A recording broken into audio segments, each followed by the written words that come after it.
Hi, my name's Alex and I'm a final year university student studying biomedical science, and this is a bit of my story about when I came to know Jesus and what my life's been like since then. So we've got to take it back a bit to understand where I'm coming from. And I grew up in a home that said that God existed, but in and of myself I didn't believe it as such. I thought about it and was like, yeah, why not? Because it was all I was told and all I knew growing up. But then once I got to secondary school and started meeting people that had grew up in homes that hadn't been told that God existed, so therefore they were like, nah, he doesn't exist. And I was like, this is weird, I don't know. So then I started kind of questioning whether he existed or not, because now I was at this point where I was like, I only thought he did because I'd been told. I hadn't experienced him for myself. I hadn't met with him. Didn't know him, didn't know who he was truly. I'd heard all the stories but didn't know him. And so I kind of started to question whether God existed or not, went my own wee journey with that, lived my life just for myself, wasn't living for God in any way, shape or form, just doing what I wanted to do when I wanted to do it because that was all I knew. But then I got invited to the youth ministry of our church, and I started going to it for a bit. I went for like a few months, and then they were going to a youth camp that was like up in Malile called Relentless. So it was a youth camp for the whole of Elim, and there was all these young people from all over Northern Ireland and the south going to it, and they all like had this massive relationship with Jesus. They knew him and loved him, and so when I went, it was kind of being like immersed in something I'd never experienced before, because there was like 500 young people who were in love with Jesus and worshipping him. And so I'd kind of seen it for the first few days and was like a wee bit taken back, not knowing what was going on. Like, how could they be so certain that God existed?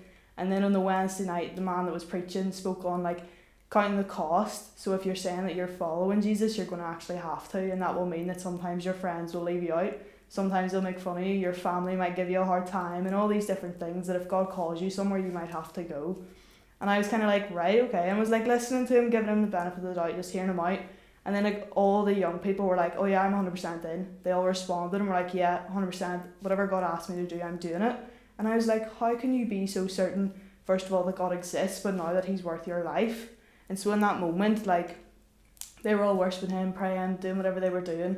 And I went off in a wee corner of my own and I prayed to God, and I was like, if you exist, I need to know, because I can't live in this kind of uncertainty anymore. And like, if you exist, I need to sort my life out. I can't be living in the way that I am and doing just things for myself. And he came alongside me in that moment and spoke like really gently. I feel like I was expecting this big booming voice to come, but he just came like in a soft whisper and was like, Alex, I've been with you all along, and started showing me how he had brought me through things in my life, and how he had brought me even to that moment, and different wee things that he had orchestrated in my life, and how his hand had been there protecting me. Not that he was overstepping the mark and forcing me in anything, but protecting me from other stuff that was going on the outside that I hadn't seen at the time, or hadn't realised that it was him protecting me in it.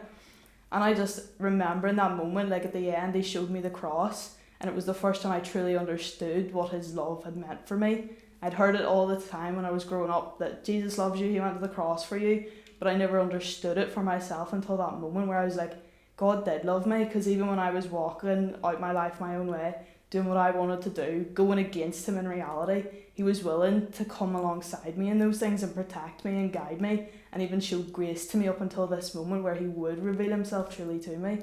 So in that moment I gave my life over to him, I repented, I turned completely to him, and honestly haven't looked back since. That was like 5 years ago, so it's not been all roses, it's not been perfect. There's been the ups and downs that life comes with, but he's been with me in it through it all. Like, I never would have got to this point in my life without him. Looking at it, because I'd struggled with my mental health and stuff, and he brought me through that too now, where I'm standing and I'm doing things I never would have imagined I was doing. Like, I've been completely transformed. I used to be this shy wee girl, like you can ask anyone that knew me, I wasn't speaking to no one, and now I'm like the first one to start the conversation, because I want to be interacting with people, I want to show them the love of God. And he's just completely transformed me to see who he is, but also now to see who he calls his people, like how he loves people in a way that I never would have loved people before, and he's given me his perspective on them. And probably the biggest group that he's calling me to in that, like people wise, is the young people of this town. Like, he's given me such a burden for the youth of this generation, because they're being handed everything by the world and being told that this is what your life's about, this is the purpose of your life, this is what you're to go down, this is who you are. They're being told who their identity is, when in reality their identity is in Jesus, and they just haven't been told that. They haven't been given that opportunity to see him and to know him in the way that I was, but yet rejected him and then actually came to know him. So it's just about now showing them who he is, and that he loves them, and that he created them.